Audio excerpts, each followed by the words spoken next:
इतिहास की किताबों में बस एक चैप्टर लगता है, लेकिन महाराष्ट्र की जमीन पर यह बस एक युद्ध नहीं था, यह एक सिस्टम का निर्णय था।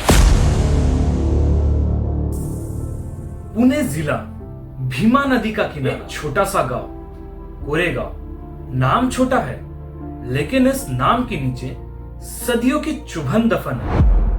यह याद दिलाता है कि पहले इस देश में जाति के नाम पर भेदभाव कुछ ज्यादा ही किया जाता था। जात पहले, इंसान बाद में। एक कम्युनिटी को मजबूर किया गया कमर पर झाड़ू बांध के घूमने के, ताकि अगर वो चले भी तो उनके कदमों के निशान जमीन पर बच ना पाए, और गले में मटका, ताकि अगर वो थूकना भी चाहे तो जमीन को नहीं, खुद को गंदा। आज बहुत लोग मानते हैं कि भीमा कोरेगांव का युद्ध मराठास एंड महार्स के बीच में था, लेकिन सच इससे कहीं ज्यादा कड़वा है और इसे बार बार छुपाया गया। आइए भीमा कोरेगांव के इस युद्ध को समझते हैं।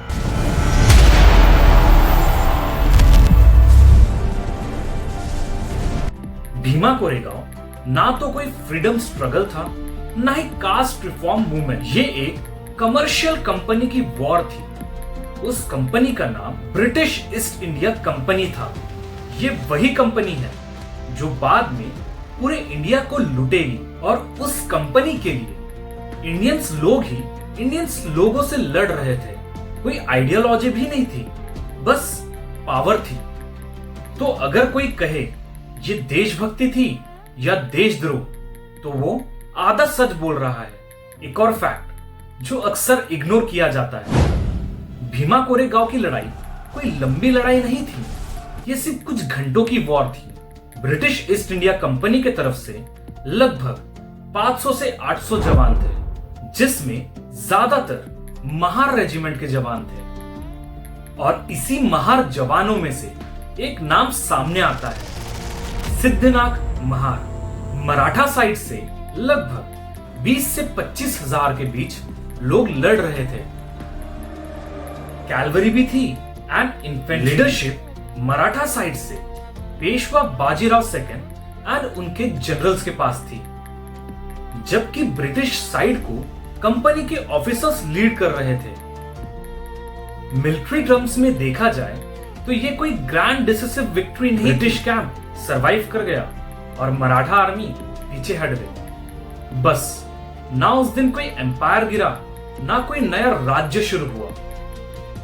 लेकिन हिस्ट्री में कभी कभी जीतने से ज्यादा वीरता दिखाना याद रखा जाता है। अब यहां से टेंशन शुरू होती है। मराठा पर्सपेक्टिव से देखो, पेशवा सिस्टम गलत हो सकता है, डिस्क्रिमिनेशन भी हो सकता है, लेकिन एक बात सच है, ब्रिटिश जीत के बाद मराठा पॉलिटिकल पावर कभी वापस नहीं आई। भीमा कोरेगांव के बाद ब्रिटिश अनस्टॉपेबल हो गए। इसीलिए जब आज ब्रिटिश विक्ट्री सिंबल के पास सेलिब्रेशन होता है, तो कुछ लोगों को लगता है कि उनकी हार का सेलिब्रेशन बनाया जा रहा है। अब वही कहानी दूसरी नजर से देखो।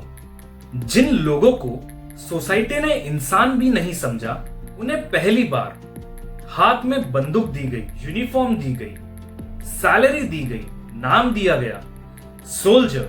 उनके लिए भीमा कोरेगांव ब्रिटिश जीत नहीं थी, उनके लिए ये एक मैसेज था, तुम जन्मे हुए कमजोर नहीं हो, तुम्हें कमजोर बनाया गया है।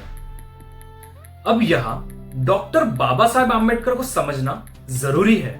उन्होंने भीमा कोरेगांव को ब्रिटिश राज का प्रूफ नहीं बनाया, उन्होंने इसे कास्ट राज का मिरर बनाया। डॉक्टर बाबा साहेब आम्बेडकर का सिंपल लॉजिक था, अगर दलित लड़ सकता है तो वो नीचे जन्मा नहीं, उसे नीचे रखा गया है। और जब आपकी हिस्ट्री मिटा दी जाए तो एक छोटी सी याद भी रिवॉल्यूशन बन जाती है। सच ये है, भीमा कोरेगांव के नाम पर आज जो हो रहा है वो हिस्ट्री नहीं है, वो प्रेजेंट है।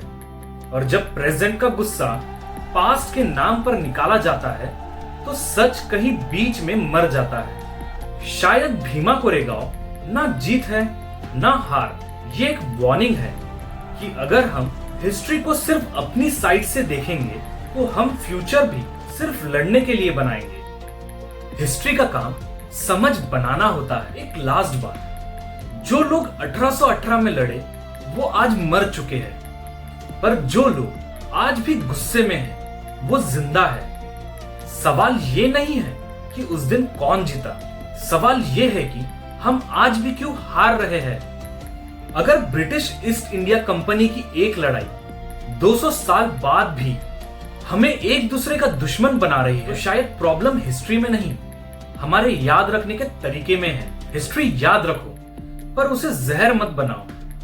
ये वीडियो किसी कास्ट, कम्युनिटी, किसी के आइडियोलॉजी के खिलाफ नहीं है। ये वीडियो उन लोगों के खिलाफ है जो हिस्ट्री को नफरत का वेपन बना देते हैं। अगर वीडियो पसंद आई हो तो चैनल को लाइक, शेयर एंड सब्सक्राइब जरूर कीजिए। बातों से किसी का दिल दुखा हो तो उसे भावनाओं के साथ समझिए, नफरत नहीं। सवाल पूछिए, जागिए और एक जिम्मेदार नागरिक बनिए। मिलते हैं अगले वीडियो में। अलग सोच हो सकती है लेकिन समझदारी जरूरी है।